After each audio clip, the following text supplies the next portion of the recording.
la question que je peux me poser, quelles étaient tes premières impressions en arrivant en Allemagne? C'était quoi ton choc culturel? Est-ce que tu as une anecdote? Parce que parfois, on entend des gens qui disent qu'ils sont arrivés, ils ont acheté la nourriture du chat, se disant que c'était la nourriture pour manger. C'était quoi tes premiers instants en Allemagne? Pour moi, le plus gros choc que j'ai vécu en Allemagne, à mes premiers jours, c'est quand je vais acheter un stylo. Un stylo. On est allé, je me suis inscrit pour les cours de langue et tout. On m'a guidé et tout. Je rentre le lendemain, je sais que demain je commence les cours de langue. J'ai besoin d'un stylo. J'entre, arrive. Je regarde le stylo, 4,50 €, 3,99 €. C'est écrit en or ou bien c'est quoi quand tu convertis directement en C pendant ta tête. Avec le genre de stylo, si comme pas on a mis besoin d'étudier, on écrit souvent tout, on passe. Ça c'était mon premier culture choc. Tu vois, et le second c'est, je vais dans un magasin, je sais plus si c'était Netto ou bien je sais pas quel magasin c'était. J'ai eu besoin de peut-être 4 ou 5 essais avant de réussir à acheter un yaourt qui était sucré. Gars, j'ai tout acheté sauf le yaourt. Je pense qu'on a ça en commun. Moi, j'ai eu ce même problème. Je crois que c'était à Rive où je cherchais le yaourt sucré, mais j'ai toujours pris les noms sucrés sans savoir. J'ai goûté à tout. J'ai goûté à Schlagsahn, j'ai goûté à tout. C'est tout sauf un vrai yaourt qui était sucré. Voilà, c'est les petits combats. Voilà, nature, comme Nico dit. Ouais. Quand il y a la main, c'était yaourt nature. Mais est-ce que tu te souviens, est-ce que tu as encore en tête, je sais pas, tes premières nuits en Allemagne, ton premier hiver, ton premier été, la différence de température? C'était quoi pour toi de vivre ces éléments, ta première neige et tout? Non, avant d'arriver sur la première neige, le premier choc climatique, c'était à l'aéroport d'Hanovre. Ok. Donc moi, je décolle à Yaoundé, on est à peut-être 35 degrés. Et j'appelle, ici, on me dit c'est l'été, on est en mai. Donc qu'est-ce que j'ai? J'ai un t-shirt et j'ai un saco. Tu es un benguiste, tu dois quand même aussi être chaud à l'aéroport. Hein? Tu as le t-shirt. À l'époque, c'était ça qui était à la mode. On mettait le t-shirt avec un saco là au-dessus. Donc c'est comme ça que moi je suis monté dans l'avion. J'ai d'abord eu bien froid dans l'avion. Mais après, je me suis dit que bon, ça c'est l'avion. Quand j'arrive à l'aéroport d'Hanovre, c'est là où on m'attendait. Donc après, je suis arrivé bientôt. Il était à peine 6 heures le matin. Donc, la personne m'avait dit comment est-ce que je devais me comporter et à quelle heure est-ce que je devais sortir. Donc, quand l'heure est arrivée et que j'ai décidé de tirer mes deux bagages pour sortir, quand j'ai poussé les battants de la porte, dans la sortie de l'aéroport, gars, je suis d'abord rentré. J'allais chercher les clés, j'ai ouvert les cadenas, j'ai ouvert les valises, j'ai cherché les pulls que j'ai doublé là-bas dessus avant de mettre mon sac dessus. Donc, voilà un peu le premier choc. Là, c'était le premier tour. Et l'avantage aussi que j'ai eu après, c'est que les premiers hivers n'étaient pas quand même trop rudes. Okay. Tu vois, mais c'est plus la solitude dans l'hiver. C'est ça qui était le problème. Tu vois, dit, on est le 24 décembre. Tu regardes dehors, tu penses que c'est ville morte, il n'y a personne, tout le monde dort. Tu te demandes que ça c'est même quel pays comme ça. Ça devait être même ma prochaine question pour savoir comment tu t'es senti. Je crois que ton micro est coupé, Tech Paulin. Tu m'écoutes? Là, je ne t'écoutais plus. Là, tu m'écoutes? Allô? Je ne sais pas si les autres t'écoutent, mais moi, je ne t'écoute plus. Allô? Là, tu m'écoutes? Un instant.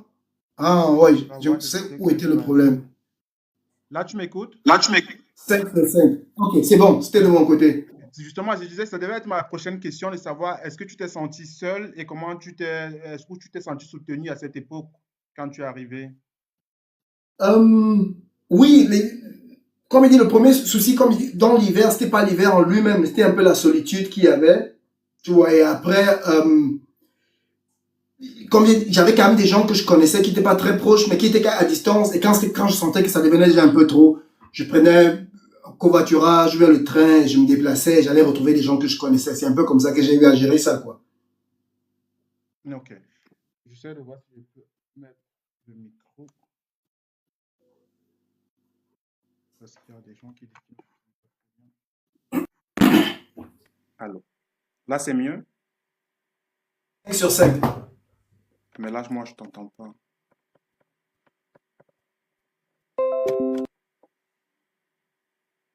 Je pense que je dois m'acheter un truc parce que là, c'est l'entrée du micro et des écouteurs. Donc, ça reconnaît ça comme les deux. Mais tout ça, le problème était de mon côté. Avant, t'écoutais. Ah, ok. Et là, j'ai du nouveau de cours. Un instant. Quelqu'un dit qu'on ne nous attend pas. Vous nous entendez maintenant? Ouais, mais j'ai l'écho toujours.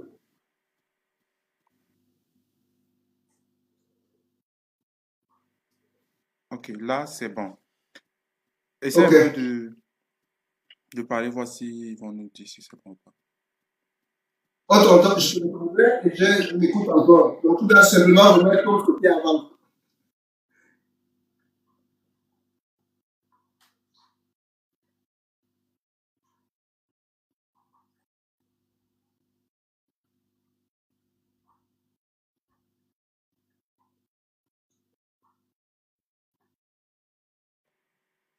Et là?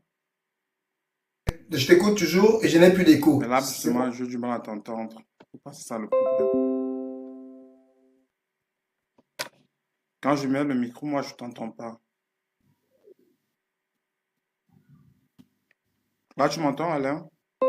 5 sur 5. Ok, super, on peut continuer là. C'est bon, tu peux continuer. Good. Non, là, c'est toi qui poses une question en fait. Ah oui, je voulais revenir sur le sentiment de solitude à ton arrivée avec les différents temps qu'il fait. Mais je pense que tu as répondu. On peut passer peut-être à tes premières expériences à la fac parce que tu nous as parlé de la fac au Cameroun. Et là, maintenant, tu arrives dans un autre cadre. Ça s'est passé comment l'inscription? Ça s'est passé comment tes premiers jours à la fac et tes études en général?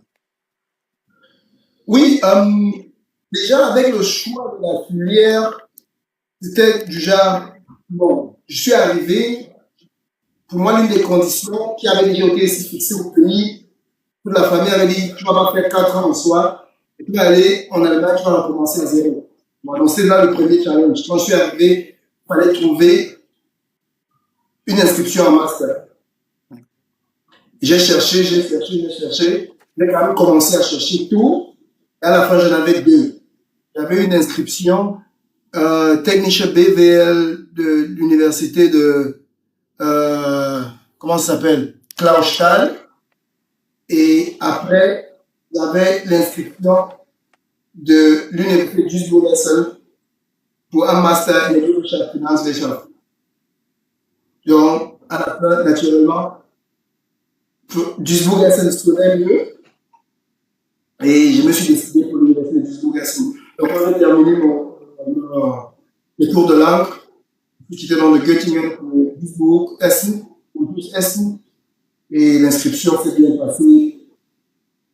Je me suis quand même acclimaté rapidement que le campus était différent parce qu'on était très peu nombreux comparé à, donc moi, juste en quatrième année à soi, on était toujours environ 500, 600.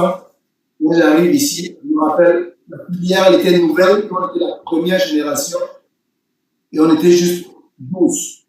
Ah, ok. Et ça s'est passé comment au niveau des études? Quitter de 1700 par la salle, il n'y a pas suffisamment de place.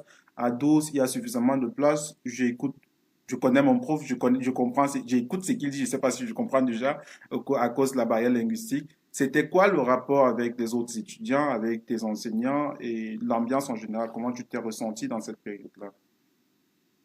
C'était extrêmement compliqué au début, mais le problème que tout le monde connaît, la barrière linguistique. Tu vois, parce que le timing, c'est déjà, je commence à apprendre l'allemand en octobre, bien novembre 2007. Je compose mon ZIDAF en février, en mai, je suis ici. On commence les cours en mai, et en octobre, je suis assis au campus. Ouais, Tu vois, donc, c'est vraiment accéléré et compressé. j'ai compris ça. Tu vois, donc au début, c'était un peu compliqué. Et, mais la chance que j'avais, c'est que beaucoup de choses faites à soi revenaient. Donc, c'est juste savoir c'est quoi le nom exact pour telle chose. Mais les principes qui se cachaient derrière ne m'étaient pas étrangers. Ok. Donc, ça veut dire qu'au niveau des matières en soi, puisque j'imagine que ce sont beaucoup plus des calculs, des théories que tu maîtrisais déjà, donc c'était plus facile pour toi de te mettre. Mais il y a souvent, comme tu disais, à soi, par exemple, tu avais tes amis avec lesquels tu réservais les places. Est-ce qu'il y avait cette même coopération avec des étudiants d'autres nationalités ou de nationalité allemande? Oui, en fait, l'avantage que j'ai eu, c'est que lorsque je suis arrivé, les 12 dont j'ai parlé, il n'y avait que 3 qui étaient de l'université de Essen. Il n'y avait que 3 qui avaient fait leur bachelor sur place. Tout le reste venait d'ailleurs. Donc ça veut dire qu'on avait tous, excepté le problème de langue, on avait tous les mêmes difficultés à se retrouver dans la ville, à se retrouver sur le campus. Tu vois, ça veut dire que certaines choses, il y a certaines informations peut-être que j'ai découvert avant les autres. Ok. Donc, on s'entraidait. C'était un peu plus simple. Beaucoup de choses on faisait ensemble. Les week-ends, on les passait ensemble. Pendant les pauses, on était ensemble. C'était un peu plus relax naturellement. À cause du problème de langue, j'ai dû m'approcher sur un. Déjà, pendant le cours, j'étais assis à côté de lui. Si on disait un truc, je me tournais vers lui. Qu'est-ce qu'on a dit concrètement? Et il me disait un peu lentement et ça m'aidait. Ok. Moi, tu as souligné quelque chose là qui est, pour ceux qui sont encore étudiants en Allemagne, qui, tu dis le week-end, on le passait ensemble. Nous, en tant qu'anciens étudiants allemands, c'est que les week-ends, on était dans un lager, dans un job, dans un putzen, dans une plonge, pour ceux qui n'entendent pas l'allemand. Ça s'est passé comment chez toi, côté financier, les études? Est-ce que tu as eu à travailler? Si oui, quelles sont les expériences que tu as eues? Ça, c'est un tout autre couloir. Il faut dire, j'arrive en Allemagne en plein dans la crise financière de 2008. 2005, 8, 2008, ouais, Donc, c'est ça. Mhm. 2008, on était vraiment devant les problèmes avec la Grèce, plus tard, ainsi de suite. Donc, c'est compliqué. Donc, les entreprises ont des problèmes. Mais moi, à la fin, je me suis retrouvé dans un type de job qui me plaisait et qui me permettait quand même de rentrer en contact avec des gens, de parler avec des gens. Je faisais des services. Donc, je Ok. travaillais pour un service traiteur qui nous envoyait à différentes C'est places de différent, l'Allemagne oui. Oui. faire du service. Moi, j'allais à des réceptions, j'allais à des mariages, j'allais dans les restaurants, s'il n'y avait pas de faire du service. Donc, voilà un peu ce que j'ai fait pendant la grande partie de mes études. Est-ce qu'il y a un échec ou une réussite particulière que tu as eu durant tes études qui t'a marqué, qui t'a peut-être galvanisé pour la suite de ta vie? Euh, je pense que la plus grosse difficulté que j'ai eue, c'est quand j'ai terminé mes matières et que j'étais à la recherche d'un stage académique. Le nombre de demandes que j'ai rédigées pour un stage, c'est c'est simplement miraculeux. Jusqu'aujourd'hui, je regarde encore ça et je me demande, c'est toi qui as écrit tout ça. En Tu vois un fait, peu ça, j'ai frôlé vraiment la dépression parce que je suis quitté de Essen, aller jusqu'à Munich pour passer des entretiens pour un stage. Où un monsieur me dit, tu es sûr, tu fais dans le domaine de l'énergie. Tu quittes du NRB pour venir chercher le stage à Munich. Si je te donne le stage, tu vas payer la chambre avec quoi?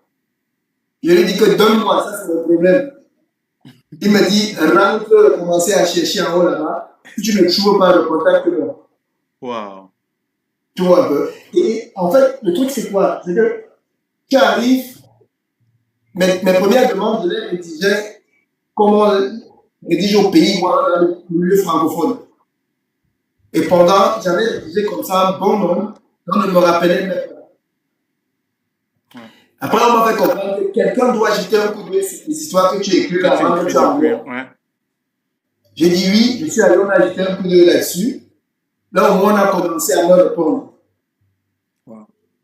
Après, on m'a dit, tu dois être un peu plus précis, tu dois utiliser des outils et ainsi de suite. Plus ça venait précis, plus on me répondait. Et après, on a même commencé à m'inviter. Ah, ça c'est bien.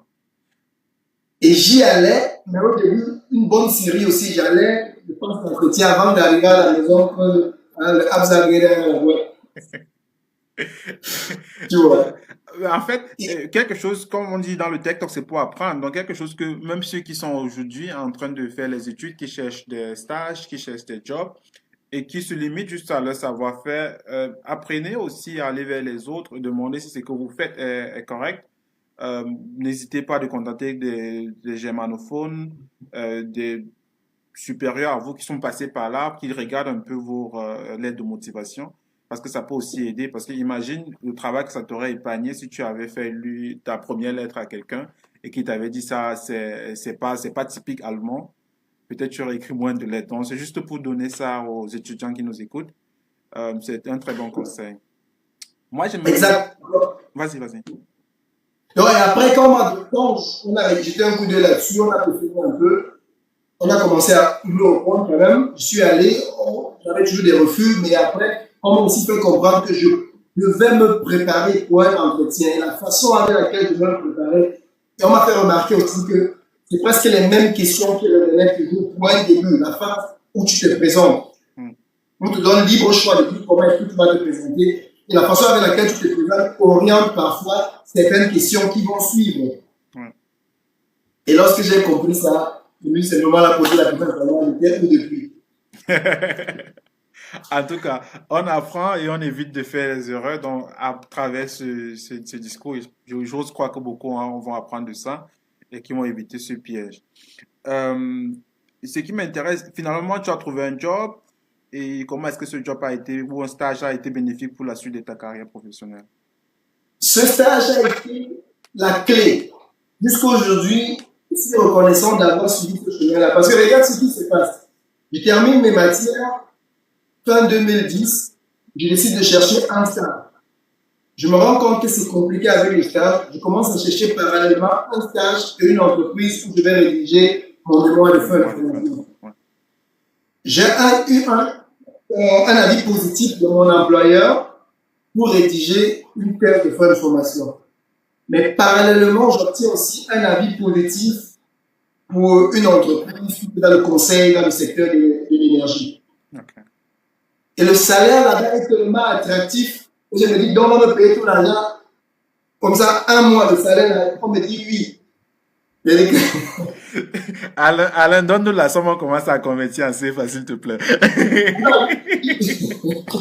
On me paye presque 1 million chaque mois. Wow. Le stage. Je me dis que même si il fallait travailler 24 heures sur 24, il allait accepter. On me dit non, tu travailles 8 heures. Donc, lorsqu'on me dit ça, ouais. Je suis d'abord sûr qu'au téléphone là, je n'ai pas bien compris.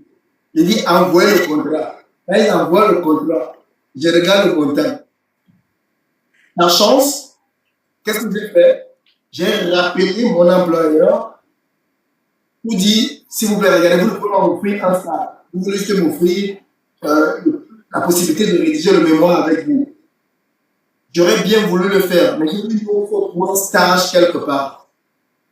Comment est-ce qu'on fait? Ils m'ont dit non, on ne peut pas t'offrir de stage, mais par contre, si tu finis le stage de l'autre côté, tu peux venir rédiger le mémoire avec nous, il n'y a pas de souci.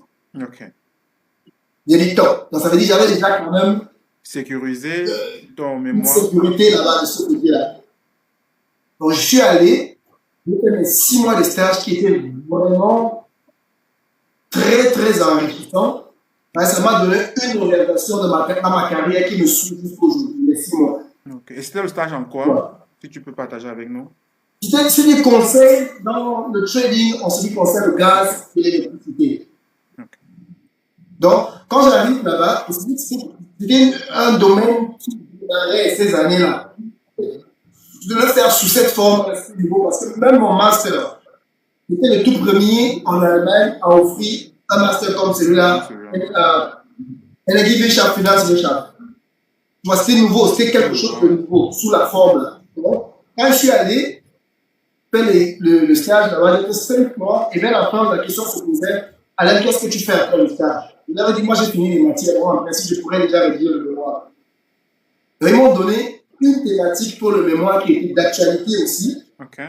J'ai contacté le prof, même déjà le guide pour me dire tout ça a été déjà clair. Quand je leur demande, donc, vous allez me payer combien? Ils me disent non, pour ça on ne te paye pas. On peut mettre à ta disposition tous les documents dont tu as besoin. Si tu veux faire des photocopies, tu les fais ici, mais on ne te paye pas. Je me suis demandé que moi, j'avais fini de mettre la veste. Je vais encore dans mon quartier les week-ends aller servir à manger. Ouais, comment et même pitié le moi qui me disent non, on ne paye pas. Et qu'est-ce que j'ai fait? Très vite, j'ai recontacté mon employeur. Je lui ai dit, oh, les 6 mois sont passés, on fait comment?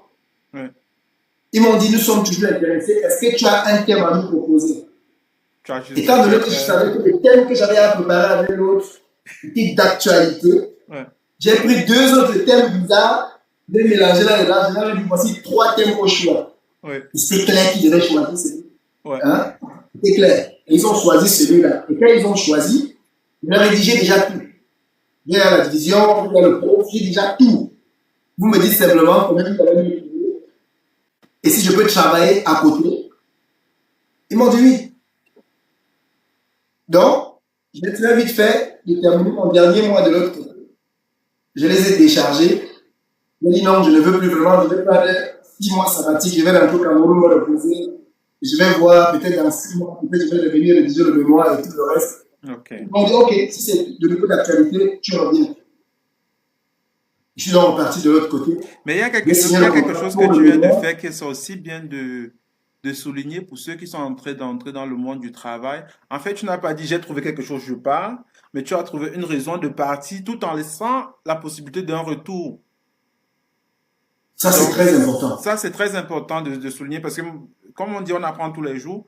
Et moi, je viens de comprendre un peu ta méthodologie. Tu dis, je dois toujours avoir la possibilité de quitter d'un coin à l'autre sans qu'il y ait eu des frictions ou sans que je n'ai froissé ou parce que parfois on a eu ce qu'on veut quelque part et on sort en bac la porte, on dit de toute façon on va plus jamais revenir. Mais que ce soit pour toi, que ce soit pour ceux qui vont te suivre, sortir d'une entreprise en bon terme, ça aide aussi. En fait, ça se résume en 2 choses. Tu ne vas jamais cracher sur l'humain qui t'a nourri. Donc, ne crache jamais, peu importe ce qui se passe, ne crache jamais sur l'humain qui t'a nourri. Ça, c'est le 1. Le 2, laisse-toi toujours une porte de secours quelque part. Laisse-toi toujours l'option de revenir. Parce que tu ne sais pas ce qui t'attend devant. Ouais. Tu ne sais pas ce qui t'attend devant. Tu ne sais pas. Parce que ce qui est derrière, tu connais. Et c'est ça la différence. Ce qui est derrière, tu connais. Et ce qui est devant, tu ne connais Je pas. connais pas. Ouais. Parce qu'à 2 reprises, si j'avais craché de l'autre côté, Ouais. j'avais dit non, j'ai dit quelque chose. Et que ça s'est passé comme ça s'est passé à la fin, j'aurais jamais pu revenir. Revenir, effectivement. Et pour l'autre, c'était pareil. C'est vrai, je suis pas revenu, mais jusqu'aujourd'hui, la branche, elle est petite. On se voit, on se rencontre. Alors, ça s'est passé que moi, oui, je me suis. Après là, j'avais trouvé autre chose qui sans rancune et c'est propre. Tu vois un peu. Et en fait, c'est ces choix-là qui m'ont aidé jusqu'aujourd'hui. Donc, quand je les dépose donc comme ça, je vais de l'autre côté, on me le propose. Le contrat qu'on m'avait proposé il y a cela 6 mois. Et en plus, on me dit qu'il y a la possibilité de travailler 19 heures par semaine. Donc pour moi, c'était clair que j'étais sorti de la planche, j'étais sorti de lavage d'assiette, de portage de carton.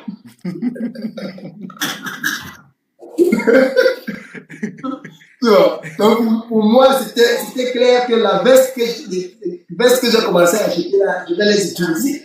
Non, mais Alain, dis-nous, nous-mêmes, hormis le côté sérieux, à partir du moment où tu mettais déjà la veste là et qu'il y avait un petit euro dans la poche, hein, au niveau aussi de la communauté, forcément, il y avait un nouveau suspendu, un nouveau porteur.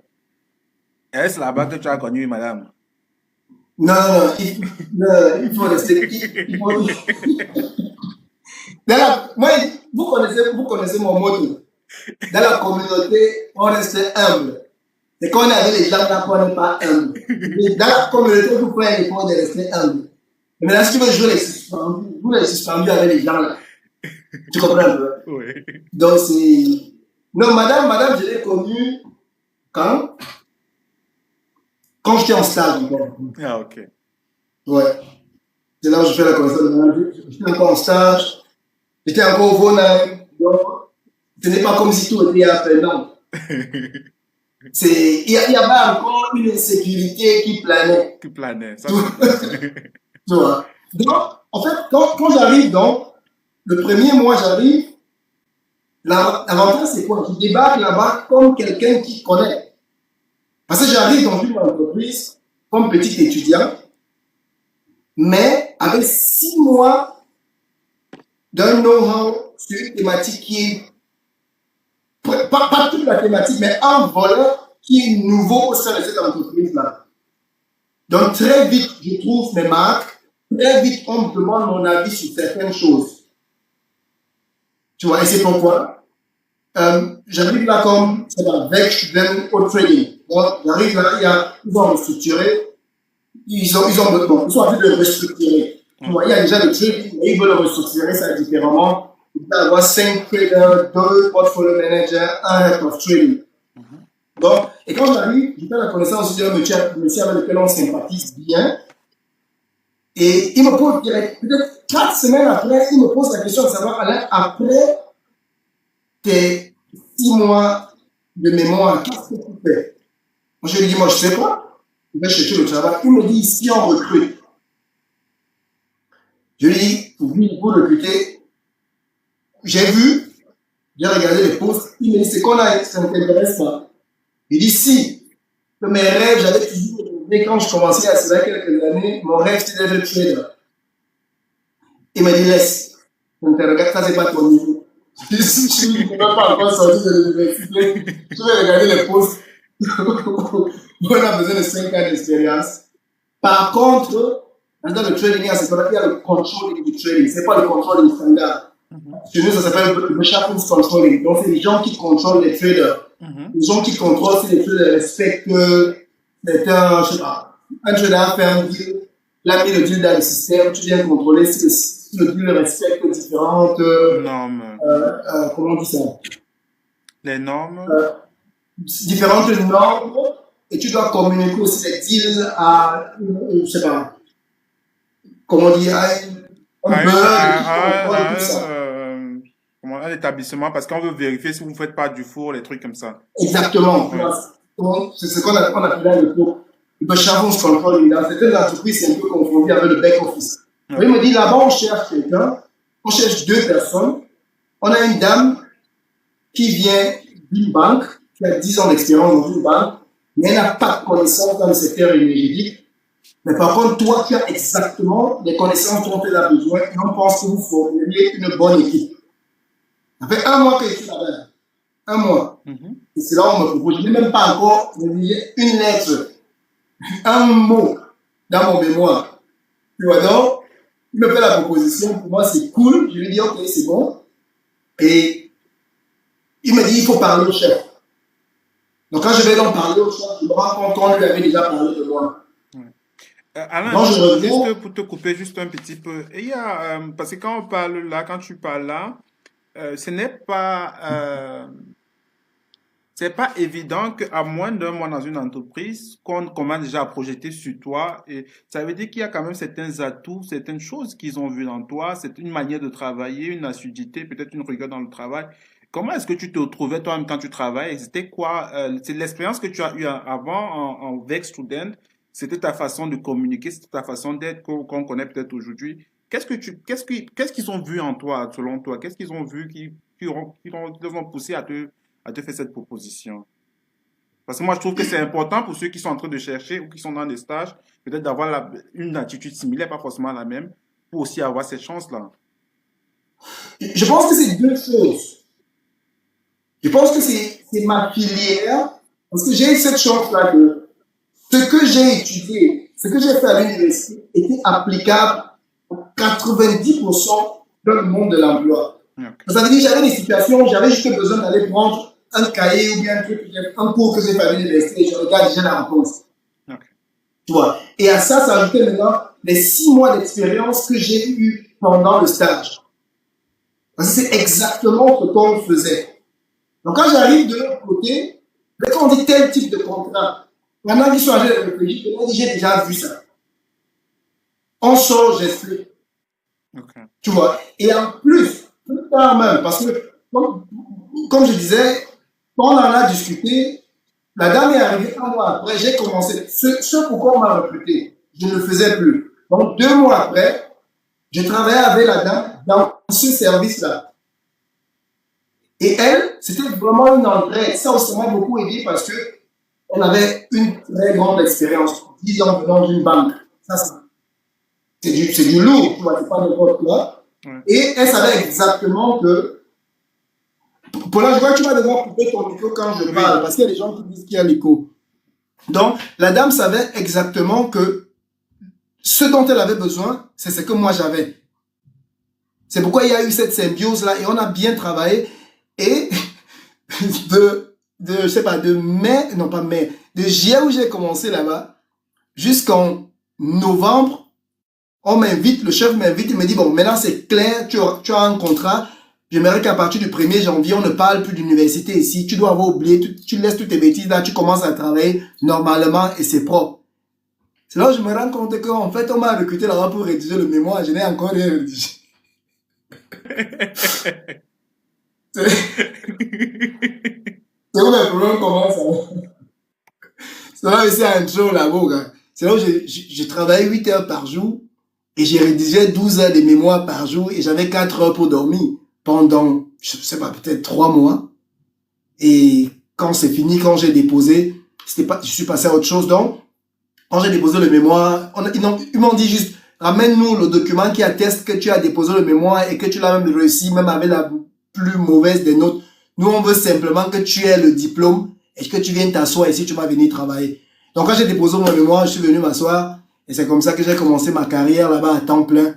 Tu vois, donc c'est, voilà un peu ça.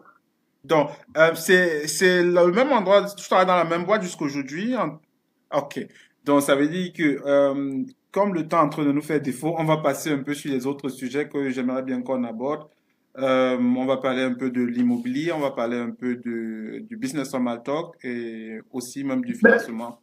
Oui, vas-y. Mais peut-être, si je peux placer encore un ou deux mots, parce sûr. que la suite encore est aussi intéressante, parce que j'arrive là-bas et 1 an après, on a un trader qui va en congé parental.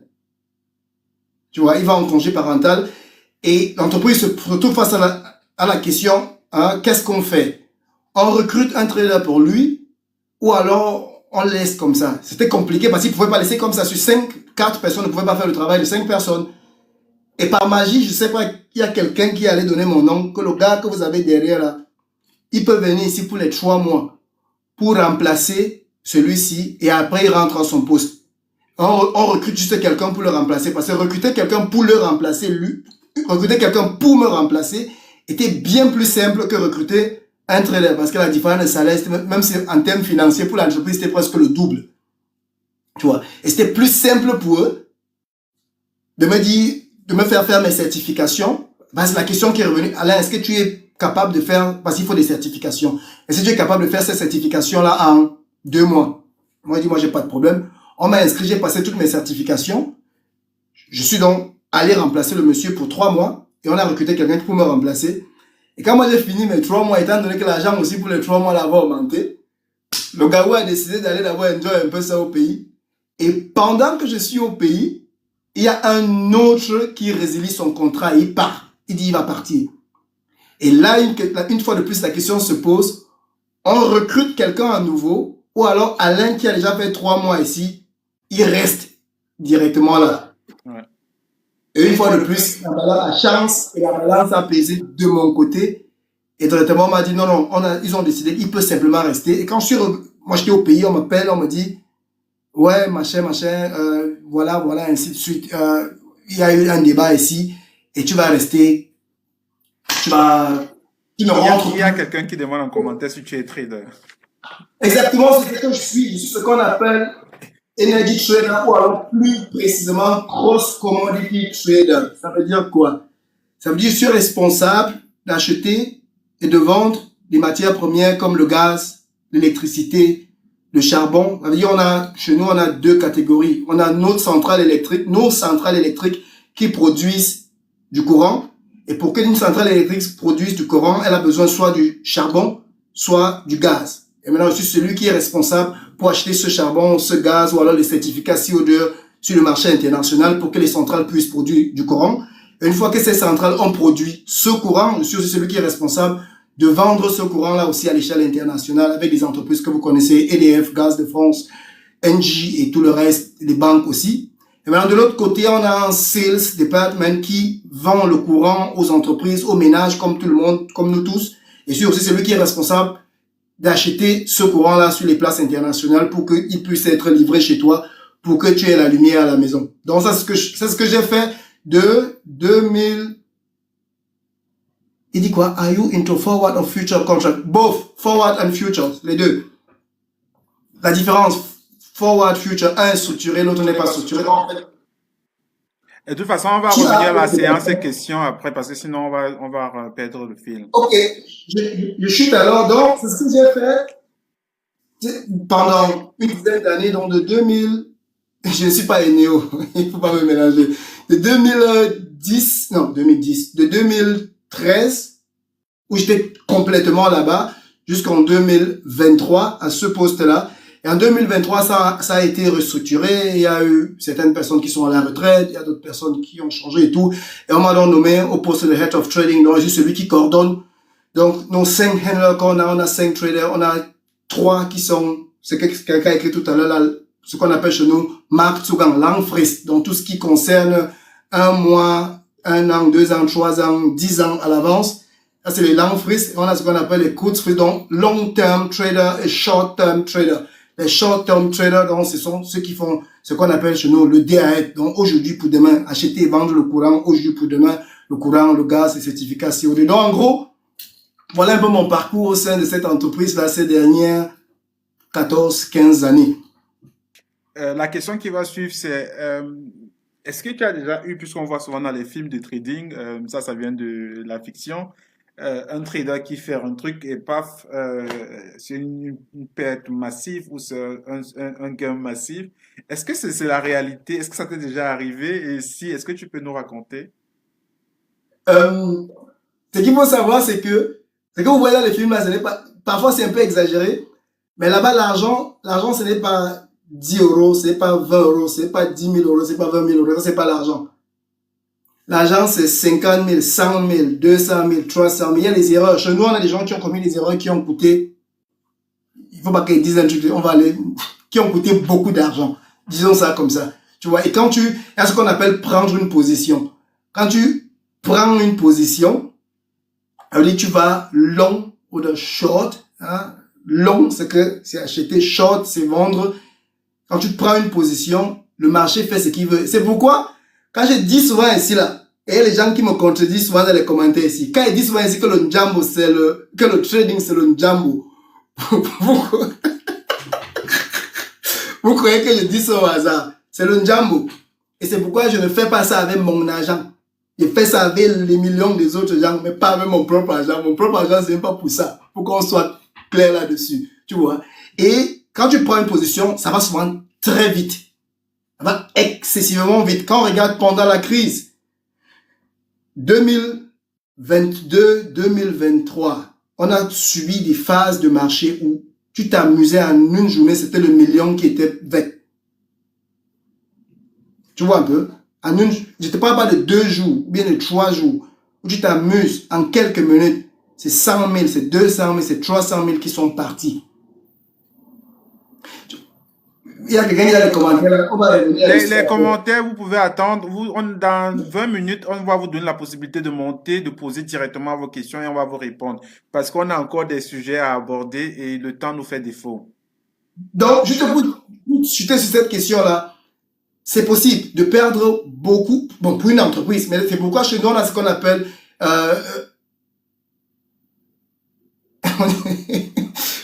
chez nous, on a ce qu'on appelle le risque au capital. Donc, tu as un montant, peu importe ce que je fais. Attends, Alain, juste une question. Est-ce que tu auras plus de 90 minutes? Apparemment, les gens veulent t'avoir beaucoup plus longtemps. Moi, je peux pas. J'ai du temps. Vers l'arrière, j'ai du temps. Ok. Donc, lorsque tu prends une position, chez nous, il y a le risque qui est là pour observer tout ce que ta position l'a fait. Et maintenant, il y a ce qu'on appelle risque au capital. Capital risque, ça veut dire que c'est le maximum que tu peux perdre. Et maintenant, lui, il regarde ça toute la journée. Dès que ta position arrive au niveau où tu as traversé ce capital risque-là, soit ton téléphone sonne, soit il est devant ta porte. Et il quitte devant ta porte quand tu as fermé la position. Là. Ça veut dire quoi, fermer la position? Ça veut dire, si tu devais acheter, tu achètes. Si tu devais vendre, tu vends et tu es à zéro. Bon, tu n'es pas à zéro, tu réalises ta perte. Tu vois un peu, c'est un peu ça le principe. Okay. Mais ça va vite. Super. Maintenant, moi, il y a quelque chose qui m'intéresse dans ton parcours. Quand on entend Alain Junior, on parle de l'immobilier. Moi, la question